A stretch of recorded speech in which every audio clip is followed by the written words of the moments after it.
поприветствовать Андрея Николаевича, поскольку он первый раз в институте в городе Грозном, в республике и даже в регионе. Бурными положительными статистиками.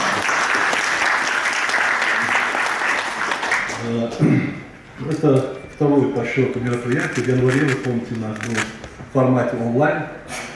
Вот общение с экспертами, с одним из руководителей Российского научного фонда. Вот, и тогда еще коллеги отмечали, что должен быть такой всплеск, импульс, что мы и как ожидали, так оно, наверное, и получилось, и получается, что в нашей республике теперь от РНФ 6 грантов. Так, в том числе, ну, не секрет, что нашего института, комплекс научно-исследовательского института, вот, 4 гранта РНФ. Это, конечно, радует нас всех.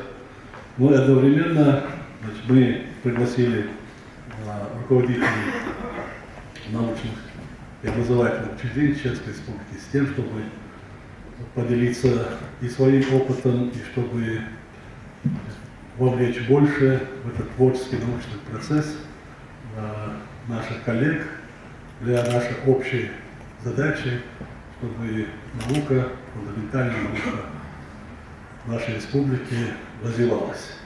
И вот с пожеланием успехов на этом пути мы начнем нашу работу.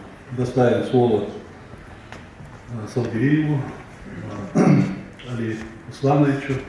Он помощник заместителя председателя правительства Чеченской Республики, министра финансов Чеченской Республики, Тагаев Султан Хамаевич, одновременно ведущий научный сотрудник НИИРАН. Уже я бы хотел подчеркнуть, это второе мероприятие на базе нашего института совместно с РНФ проводится. В январе мы провели онлайн-встречу с участием экспертов. Теперь вот уже очный формат. Это подтверждает, что Российский научный фонд открыт, прозрачен, транспарентен и оказывает не только, скажем так, финансовую, но и организационную поддержку в части подготовки кадров, каких-то коллабораций. И хотелось в заключение отметить, что Российский научный фонд – это единственный фонд, самый крупный, осуществляющий финансирование до 35 миллионов рублей в год. То есть мы очень сильно, с большой надеждой смотрим в сторону РНФ, потому что это подтверждает, опять же, если наука образовательная или научная организация, если есть грант РНФ, значит там наука, опять же. Если их нет, то, к сожалению, отношение такое метрическое.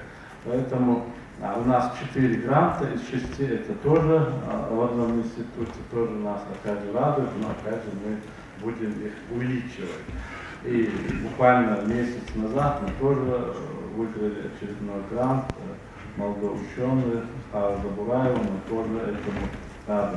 Поэтому сегодня мы, наверное, построим работу в следующем формате. Андрей Николаевич, вы после вступительного слова и презентации, наверное, в формате вопросов-ответов, если будут вопросы по оформлению заявок, по рубрикаторам, по системе, по подходам, изменениям работы фонда, оценки, экспертизы заявок, какие типовые нарушения, то есть непосредственно рабочий процесс над подготовкой, оформлением самой, собственно, заявки, эти вопросы, я думаю, конкретно грантополучатели или соискатели грантов, я думаю, могут задать после презентации. Я думаю, примерно в таком регламенте будем работать. Спасибо за внимание. Уважаемые коллеги, прежде всего, большое спасибо, большая благодарность за то, что пригласили посетить Чеченскую Республику и ваш институт. На самом деле для нас важно донести даже не столько те формы поддержки или ту деятельность, которую мы осуществляем, а вот подходы, как фонд, как эксперты фонда оценивают те или иные заявки. Почему для всех, собственно говоря, и конкурсов, и вне зависимости от руководителей проекта, возраста, пола, ученой степени, наличия ученой степени, подходы всегда одинаковы. Поэтому я сейчас расскажу немножко о том, что такое фонд вообще, какие программы фонд на сегодняшний день реализует, на что стоит обратить внимание при подаче заявки, и после этого я готов ответить на любые вопросы. Как всегда, в нашем фонде вопросы задавать можно любые, но единственное, что я, наверное, вам не отвечу на вопросы такого плана, что как подать заявку, которая выиграет. Вот это, ну вот вы улыбаетесь, это очень хорошо, что понимаете, но такие вопросы нам задают, а как подать выигрышную заявку. Вот. Таких универсальных ответов нет. Или вопросы из серии, а подаваться нам или не подаваться. Знаете, это вот как раз таки выбор непосредственно каждого человека самостоятельно, но для того, чтобы этот выбор как-то сделать и для того, чтобы решение какое-то принять, этот человек должен обладать информацией. Вот как раз информацию я вам сейчас донесу, расскажу о том, чем мы занимаемся. Можно презентацию включить? Так, следующий слайд. Итак, значит, что такое Российский научный фонд и чем он занимается? Российский научный фонд – организация, которая создана в соответствии с законом. Создана она с одной целью – поддержка фундаментальных и поисковых исследований, значит, выполняемых коллективами или отдельными учеными. Такие виды поддержки, такую, вернее, поддержку фонд осуществляет на конкурсной основе, а на конкурсной основе фонд раздает гранты. Причем у нас конкурсов где-то порядка 15 конкурсов в год. Это различные типы поддержки. Мы поддерживаем как от индивидуальных исследователей, молодых исследователей, до крупных проектов, которые сегодня упоминалось, которые финансируются в размере до 32 миллионов рублей в год. Что можно, какие расходы допустимы за счет гранта Российского научного фонда? Ну, я сразу это обозначу, чтобы вы понимали, чтобы было понимание, на что мы даем, собственно говоря, грант. Первое – это вознаграждение исполнителя проекта. Соответственно, все те, кто являются исполнителями проекта, все те, кто работает по этому проекту, должны получать вознаграждение. У нас это даже не возможность, а требование, что люди не просто так работают, вне зависимости, там, студенты, аспиранты или кто, все должны получать вознаграждение, причем по нашим правилам у нас еще есть некие требования, чтобы не обижать молодых ученых, они должны получать определенную долю от вознаграждения общего коллектива. Ну, об этом скажу чуть попозже. Второе направление, на которое может быть потрачен наш грант, это приобретение научного оборудования. Причем тут самый важный момент и критерий, какое научное оборудование нужно покупать, это целесообразность его или необходимость его для выполнения научного проекта. То есть нельзя просто купить компьютер, который не требуется для выполнения проекта. Если вам именно компьютер, я не знаю, там, микроскоп необходим для выполнения проекта, вы можете за счет наших средств, за счет средств гранта его приобрести. А при этом можно даже кооперироваться, если в организации несколько грантов, то может быть один какой-нибудь прибор или оборудование приобретено за счет нескольких наших проектов, ну и самое дорогостоящее, поэтому деньги могут быть объединены. Но повторюсь, что во всех случаях главный критерий, что это оборудование необходимо для выполнения проекта. Также с оборудованием, понятное дело, что расходные материалы, комплектующие какие-то, все это тоже может приобретаться. Но, опять же, необходимо для выполнения проектов. У нас просто были случаи, когда по нашему гранту приобретали, не знаю, там, лампочки на весь институт.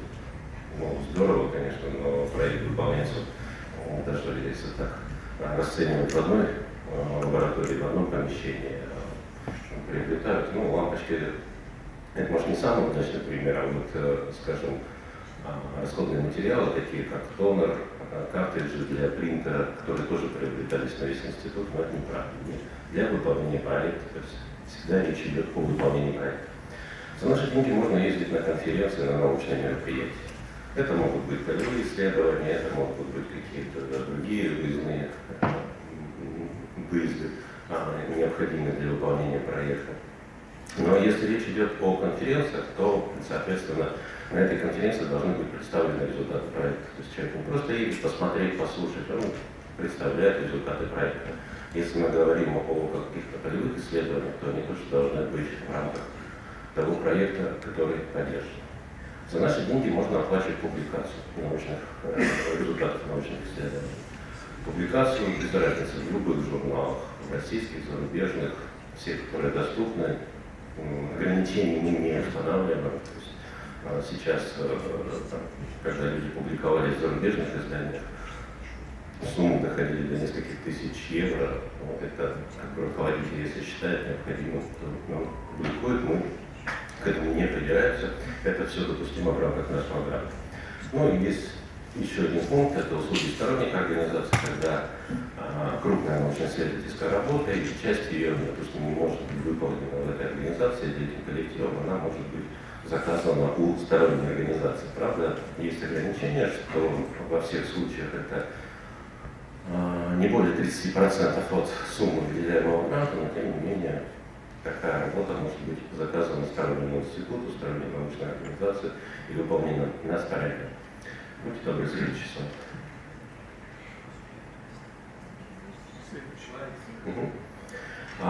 Для понимания, то есть, вот, собственно говоря, что такое Российский научный фонд сегодня. Ну, как я уже упоминал, 15 конкурсов где-то в год, это разнообразные конкурсы, разнообразные формы поддержки. В общем-то, исследователь на любой стадии своей карьеры может найти ту форму поддержки, которая ему необходима. То есть, я повторюсь, это от каких-то индивидуальных грантов, поддержки задельных проектов до, в общем-то, крупных проектов уже научных лабораторий. Причем поддержку мы осуществляем по всем направлениям наук. То есть у нас классификатор включает более 600 научных направлений. Это все, это технические, это естественные, это гуманитарные, это социальные науки. Все направления, которые есть, в общем-то, они все поддерживаются нашим фондом. Никаким из направлений не делается ни приоритетов, ни каких-то преимуществ или наоборот. Все равны, все одинаковые, по всем можно подавать заявку. Ну и размеры грантов, тут уже упоминалось, что до 32 миллионов рублей в год начинается где-то с 1,5 миллиона. Проект индивидуальный постдока – это 1,5 миллиона рублей в год. Вот наш финансовый план тут показан, что в ближайшее время мы на именно вот эти проекты фундаментальных исследований будем тратить около 40 миллиардов рублей в год. Это на ближайшие 3 года. 40 миллиардов рублей в год – это 10 тысяч финансированных проектов. То есть вот те масштабы, та, собственно, деятельность, которую фонд осуществляет. Теперь можно следующий слайд. Какие возможности существуют у любого российского исследователя по взаимодействию, так скажем, с фондом? Ну, прежде всего, любой ученый, любой исследователь может быть исполнителем в поддержанном проекте. Причем исполнителем можно быть одновременно в 2 поддержанных проектах, не более. Вот. Но при этом это такой хорошая возможность набраться опыта, вот, и, в общем, посмотреть, как это вообще все, собственно, работает. Ну и, естественно, как я говорил, у нас установлено требование, что все исполнители по проектам, они обязаны получать вознаграждение. То есть это оплачиваемая работа. Второе направление, по которому можно взаимодействовать с фондом, это быть руководителем проекта, то есть подавать заявки, участвовать в конкурсе и уже руководить непосредственно своим научным коллективом. Понятно, что это более сложно, но тем не менее любой исследователь может. Тоже существуют ограничения на сегодняшний день. Один грант в одни руки. Ну, такое правило было принято еще в 2014 году, оно до сих пор сохраняется. Единственное, что руководитель, который получил грант, он может еще дополнительно руководить международным проектом в рамках международных конкурсов и быть исполнителем в одном проекте. 2 гранта по национальным конкурсам получить нельзя. У нас стоит на это запрет. И очень важный момент, почему-то все про него забывают, что с фондом можно взаимодействовать, будучи экспертом фонда. Российский научный фонд придерживается открытой политики и в отношении экспертов. У нас идет постоянный набор экспертов. То есть любой исследователь, любой российский исследователь, который имеет ученую степень, кандидат, доктор наук, неважно, он может подать заявку в эксперты и стать нашим экспертом. Как правило, такие заявки рассматриваются экспертным советом, и, как правило, 95% таких заявок поддерживается. На сегодняшний день у нас база насчитывает 7 тысяч экспертов. Российских из них около 6 тысяч. Ну, если мы вспомним, что исследователей у нас 420 тысяч в стране, то потенциал еще для накопления базы экспертов есть. Поэтому вот здесь, на этой площадке, я всех призываю, кто хочет попробовать себя в роли эксперта фонда, посмотреть. У эксперта фонда это не просто работа за зарплату. Там вознаграждение не такое большое, 2500 за одну экспертизу. Это гораздо важнее, что вы получаете доступ к передовым исследованиям по вашему направлению. Вы видите, что происходит в вашей области, потому что вам заявки будут направлять те, которые находятся в сфере ваших интересов, соответственно.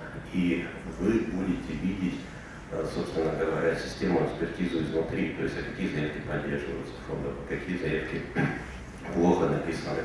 То есть это тоже такой хороший опыт именно по тому, как и самому потом подавать заявки, и по получению тех знаний, которые необходимы именно в вашей области, знаний на передовом крае. Учитывая, что в фонде очень высокая сложность. По разным конкурсам она, конечно, разная, но иногда она доходит там 1 к 20, 1 к 30, в среднем это может быть 1 к 7, то есть один проект из 7 поданных заявок поддерживается, то мы здесь говорим о том, что вы получаете доступ действительно к каким-то лидирующим исследованиям, наиболее актуальным, наиболее значимым в этих областях. Кто же у нас судьи, то есть из чего состоит экспертная система? В общем-то, она характерна для всех научных фондов, то есть она не является оригинальной. Есть некие моменты, которые реализовали только мы, я тоже о них скажу. Но, в общем-то, экспертная система – это эксперты, которые я упоминал, собственно говоря, 7 тысяч экспертов, которые работают у нас по договорам гражданско-правового характера. И вся их работа осуществляется удаленно через информационную систему. То есть им присылают заявки, проекты, они рассматривают, пишут заключение, заполняют экспертное заключение. И система экспертных советов и научно-технологический совет сейчас еще добавился с этого года.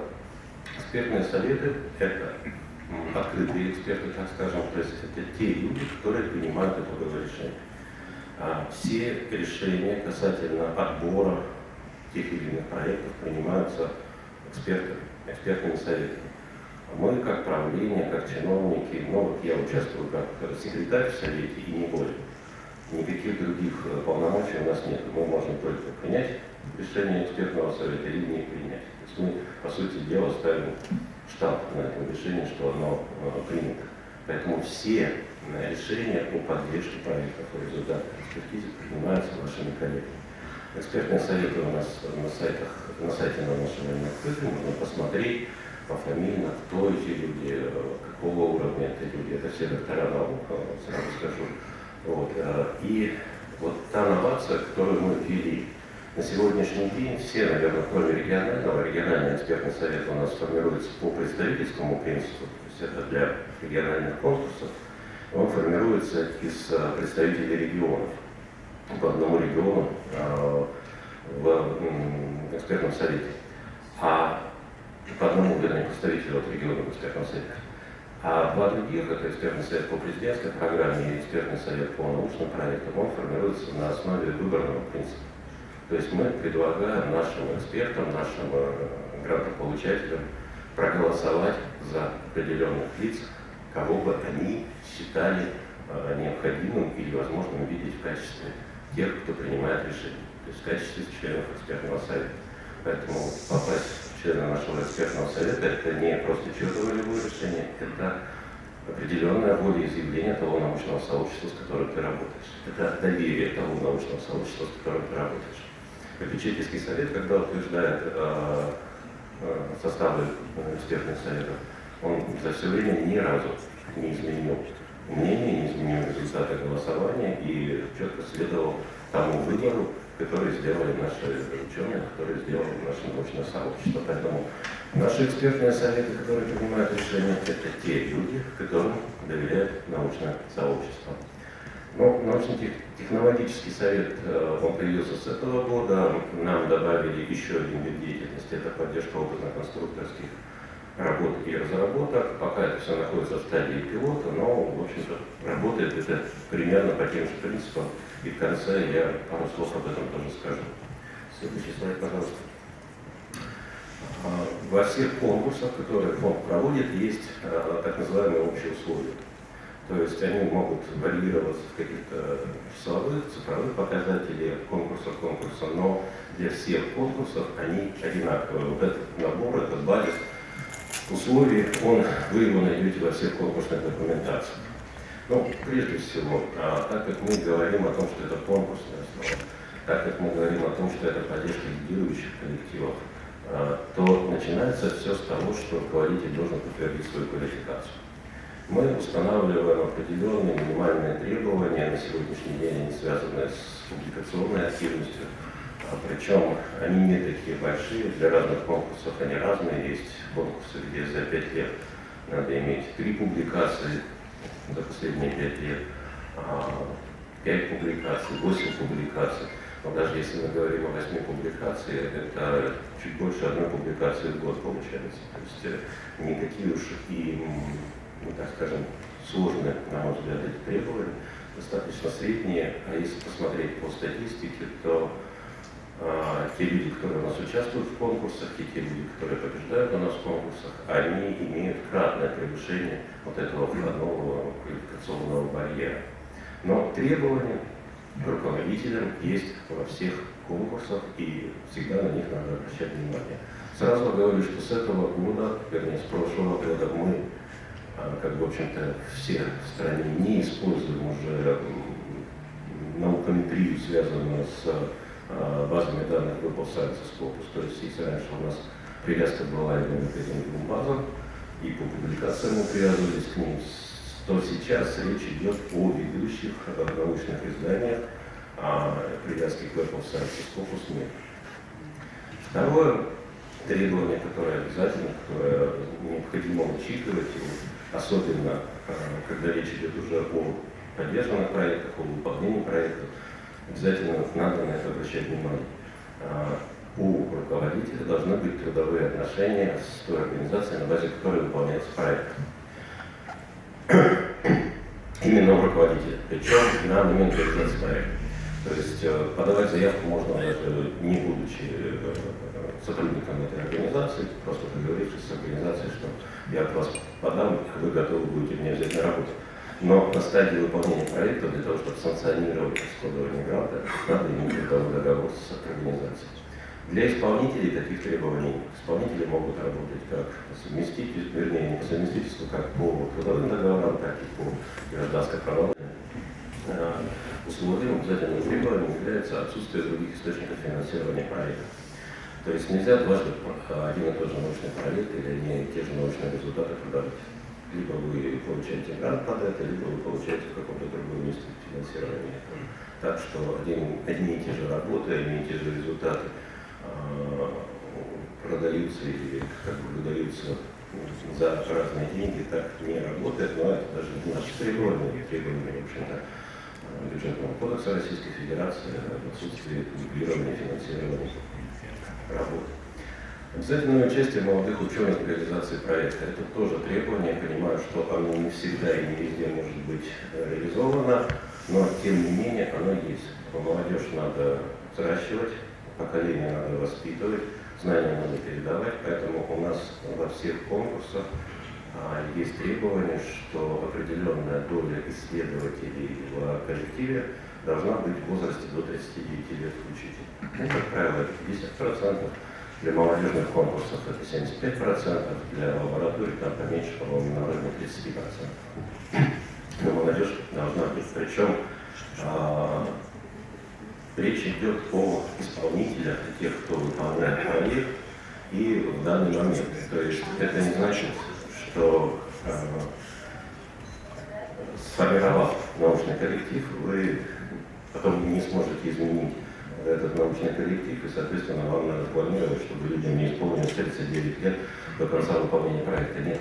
На самом деле у руководителя поддержанных проектов, руководителей поддержанных проектов есть возможность научный коллектив менять в ходе реализации проекта. Причем без каких-либо подтверждений со стороны фонда, вот как руководитель считает необходимым, так он, собственно, и меняет. То есть кого-то может исключить, кого-то может включить. Вот тем самым можно как раз таки и добиться выполнения требований по участии молодых ученых. Ну и очень важно, тоже везде присутствует во всех наших конкурсах, это то, что руководитель, подавая заявку на конкурс или говоря о том, что хочет получить грант, он берет на себя некие обязательства по обнародованию результатов этого проекта. Причем я всегда заостряю на этом внимание, на всех площадках, что это обязательство не перед нами. В конкурсе вы участвуете не с фондом, фонд не участвует в конкурсе. В конкурсе вы участвуете со своими коллегами и рассматривают вас свои коллеги. Если вы говорите, что я готов опубликовать 10 публикаций по результатам работы, это вы не фонду говорите, вы говорите своим коллегам, которые, может быть, не готовы, может быть, тоже готовы, может быть, еще больше готовы. И вы перед ними обязаны, перед ними отчитываетесь, собственно говоря. Фонд лишь устанавливает некую рамку и проверяет исполнение этого. Но это обязательство не перед фондом. Это, так вот, для понимания вообще конкурсная основа. Вы когда участвуете в конкурсе, вы в конкурсе участвуете, повторюсь, не с фондом, а участвуете в конкурсе со своими коллегами. И то, что вы обязуетесь сделать перед своими коллегами, потому что они не выиграют, а вы выиграете, вы получите эти деньги. Следующий слайд, пожалуйста. А теперь пару слов о тех программах, так по-крупному и об основных программах, которые фонд проводит. Начнем, наверное, с молодежных конкурсов. У нас два так называемых молодежных конкурса. Это оба конкурса проводятся в рамках президентской программы. Два первых мероприятия. Первый конкурс по поддержке исследований молодых ученых. Это так называемый конкурс постдоков, конкурс индивидуальных проектов, когда молодому ученому есть ограничения по возрасту и наличию ученой степени, то есть это должен быть кандидат или доктор наук в возрасте до 33 лет. Для того, чтобы получить этот грант, ему дается грант в размере до 1,5 миллиона рублей сроком на 2 года, то есть 1,5 миллиона рублей каждый год, соответственно 3 миллиона рублей за 2 года. По сути дела, на проработку своей тематики, на формирование научного коллектива для того, чтобы сделать уже такой хороший научный проект под своим руководством и прийти с ним на следующие конкурсы. Вот тут не всегда идет некое такое понимание этого конкурса, понимание цели этого конкурса. И бывают иногда комичные случаи, когда просто находят организацию, которая готова подписаться, что она заинтересована в результатах, что она даст софинансирование, но это не проходит, потому что эксперты это, в общем-то, видят, и если видят, что проект у нас по ядерной физике, по ядерной тематике, а компания, которая готова результат этого проекта использовать, компания, занимающаяся продажей цветов, очевидно, что эксперты невысоко оценят вот эту связку, и понятно, что тут пытаются немножко нас обмануть или просто формально выполнить условия. Этот конкурс проводится раз в 2 года, поддерживается около 40 проектов в каждом конкурсе. Я говорю, это штучный товар, и это очень сложный товар, очень сложный проект с точки зрения вот как раз этой связки с бизнесом. Плохо у нас пока работает это направление, не очень сильно заинтересованы бизнес-структуры в использовании каких-то результатов научных исследований. И плюс, тут тоже, что говорить, бизнес-структуры часто пугаются еще и бюджетных денег, потому что бюджетные деньги накладывают определенные ограничения на уже результаты интеллектуальной собственности. Конкурс объектов инфраструктуры. Он сам по себе просто сложный конкурс. Идея этого конкурса была в том, чтобы поддержать какие-то уникальные научные установки, какие-то уникальные объекты научной инфраструктуры, поддержать именно тем, что загрузить их качественными, отобранными на конкурсной основе проектами. Вот. Такой конкурс тоже проводится раз в 2 года. По сути дела, это конкурс отдельных научных групп по параметрам финансирования, по условиям конкурса, но с тем лишь условием, что этот проект должен выполняться на определенном объекте инфраструктуры. Раз в 2 года проводится, поддерживается около 100 таких проектов. Вот. Ну, наверное, больше об этом конкурсе даже не знаю, что еще рассказать. Следующий слайд, пожалуйста, покажите. Вот. Есть отдельные виды конкурсов, которые, может быть, не настолько циклично проводятся или постоянно проводятся. Ну, например, международные конкурсы, которые очень сложно спрогнозировать. Они проводятся, если тем более это первый раз конкурс проводится, они проводятся по соглашению с зарубежными партнерами. Сейчас мы активно работаем с Индией, с Китаем, с Белоруссией в планах добавления таких стран, как Иран, Монголия, Вьетнам, ну, то есть больше, конечно, азиатский у нас идет, но тем не менее эти конкурсы есть, они проводятся. Конкурсы проводятся совместно с зарубежными партнерами и подразумевают выполнение работ и получение гранта, собственно, в 2 странах, у нас и того зарубежного партнера, с которым этот конкурс проводится. Региональные конкурсы, я сейчас на них остановлюсь более подробно. Вот, до региональных конкурсов у нас еще есть конкурсы, ну, такие специфические, например, конкурс междисциплинарных проектов, который подразумевает не просто выполнение проекта по какому-то одному направлению, а, по сути дела, симбиоз и комбинацию из 2-3 проектов по разным направлениям. Ну, там сумма уже, соответственно, другая, там не 7 миллионов, 15 миллионов в год дается. Но конкурс такой существует. И для этого конкурса это тоже штучный товар, тоже поддерживается не около, вернее, 30 проектов в год, 30-31. И достаточно сложный конкурс с точки зрения понимания. То есть это не просто, знаете, взять проект по физике и использовать в нем методы математики. Это не междисциплинарность все-таки. Это должен быть проект, который включает в себя исследования и по физике, и по математике. То есть, это такой крупный комбинированный проект. Тем не менее, они есть, они проводятся ежегодно, эти конкурсы. Региональные конкурсы. Это очень новая для нас деятельность, мы проводим 2 года, но, на мой взгляд, очень привлекательная для всех. Сегодня мы, да, действительно были в Министерстве финансов, разговаривали. В общем, достаточно позитивно ваши органы власти относятся к этой идее и, в общем-то, выразили готовность поучаствовать в этом конкурсе в этом году. Поэтому мы будем ждать от них соответствующего письма. Как только письмо появится, будет открыта возможность подавать заявки на региональный конкурс. Идея региональных конкурсов такая, что нацелены они на использование того научного потенциала, который есть в конкретном регионе для решения задач региона.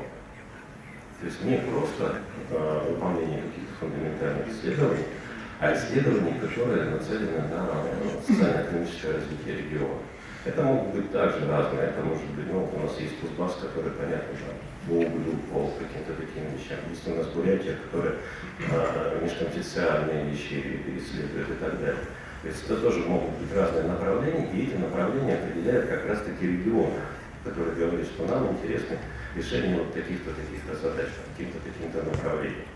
А свою заинтересованность регион подтверждает тем, что дает 50% финансирование.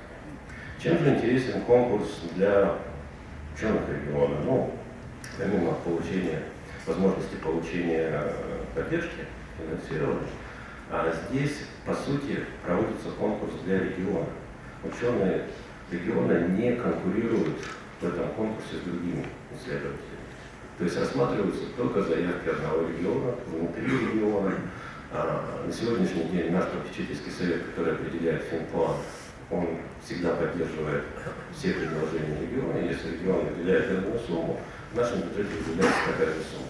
Как результат, повторюсь, заявки регионов между собой не конкурируют, а только внутри региона. То есть вы, по сути дела, получаете такую конкурентную среду для решения локальных задач, но на локальном же уровне.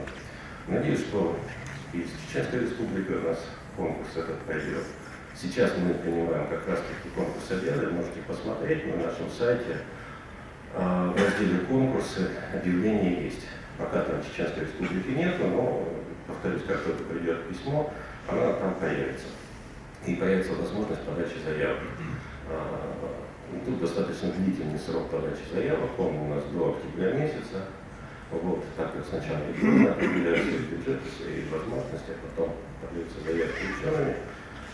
Естественно, если Чеченская Республика будет участвовать, то один из ученых Чеченской Республики войдет в состав экспертного совета, который будет представлять Чеченскую Республику в экспертном совете. Ну, посмотрим. Надеюсь, что все получится и у вас будут новые интересные направления, по которым нужно подавать заявки и работать уже во взаимодействии с властью вашего региона, что тоже, в общем-то, неплохо, потому что вы здесь находитесь, вы здесь работаете. Следующий слайд, просто. Вот очень интересная, тут скорее аннотация для информации, тут какие-то данные представлены по результатам 2022 года из нашего отчета. Там не было 40 миллиардов, там было 32 миллиарда, это 8 тысяч проектов, 700 организаций, больше 50 тысяч исполнителей проектов. Но вот обратите внимание на карту. Там приведены две цифры. Белым цифра абсолютная, это количество грантов, которое есть в данном федеральном округе, а внизу цифра относительная. Вот она, наверное, интереснее. Почему? Относительная цифра рассчитана количество грантов в пересчете на 1000 исследователей в данном регионе. То есть она наиболее полно, на мой взгляд, отражает потенциал региона, нежели просто абсолютная цифра. Очевидно, что нельзя сравнивать любой, в общем-то, институт с Московским госуниверситетом, где профессорско-преподавательский состав исчисляется тысячи, соответственно, заявки подаются тысячи. А вот в относительном показателе, да. И обратите внимание, есть у нас Сибирский федеральный округ, где Томск, Новосибирск, вот есть Центральный федеральный округ, где Москва, и цифры различаются в 2 раза, даже с лишним. То есть Москва не забирает всегда. Нет. Извините, пожалуйста, мы не видели, во всяком случае. Хорошо, я скажу, давайте. Значит, по Центральному федеральному округу это, округленно 21 грант на 1000 исследователей. По Сибирскому федеральному округу 52. Да. Вот. То есть, понимаете, да даже там другой, дальневосточный, и тот 34, и тот Москву превосходит. Просто Москва по абсолютным значениям она выше, но по количеству выявленных грантов в пересчете вот, относительно она не выше. Это я к тому, что фонд никогда не зацикливается, как говорят часто, что гранты даются только в Москве и Питере, ничего подобного. Гранты даются в соответствии с тем научным потенциалом, который есть в этом регионе. Причем это экспертная оценка научного потенциала, а не какие-то просто статистические данные. Следующий слайд, пожалуйста. Вот те 6 проектов, которые сегодня говорилось, то, что получили исследователи Чеченской Республики. Я хочу пожелать только удачи в выполнении проектов и просто попросить и руководство организаций, и руководителей проектов очень внимательно относиться к расходованию средств. Фонд, помимо того, что дает деньги, он еще и проверяет расходование средств. Это наша функция, которая записана в законе, и рано или поздно мы все равно приедем к вам проверять. Есть нюансы. Если у вас есть какие-то вопросы, есть методические материалы на сайте, расписано, какие расходы допустимы, как их расходовать и так далее, можно это посмотреть. Если не находите ответа на вопрос, зайдите на наш сайт, там есть адрес электронной почты, куда можно написать. Лучше написать, чем потом как-то с проверяющими выяснять, почему неправильно израсходовали деньги. Вот. Это именно нюанс. Ну и для всех желающих, кто, собственно говоря, хочет посмотреть, а кто же эти счастливчики, которые выиграли гранты, вернее, даже не кто тут обозначено, а с чем, с какими проектами выиграли.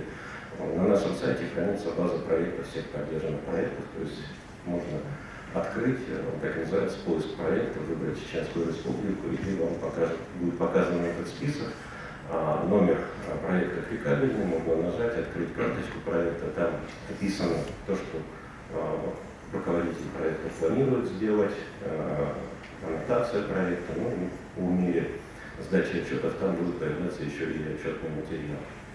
Я немножко подробнее об этом тоже, наверное, скажу в следующем слайде. Да, достаточно большая программа поддержки, достаточно большая линейка грантовая. Не надо с одним и тем же проектом идти на все конкурсы. Это так не работает.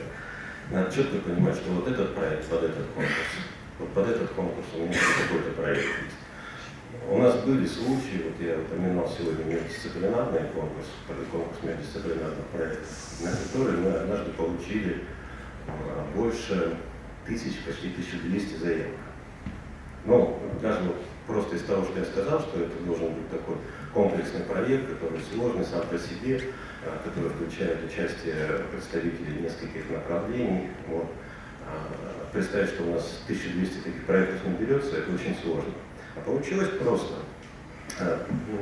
Те руководители, которые подавали на конкурс малых отдельных научных групп, где финансирование 1,5 миллиона рублей, увидели, что есть новый конкурс с финансированием 15 миллионов рублей, записали нулик в заявке, подали эту же заявку. Но это не проходит, это пустая трата времени. Вот, эксперты это оценивают, эксперты это отсеивают на стадии рассмотрения.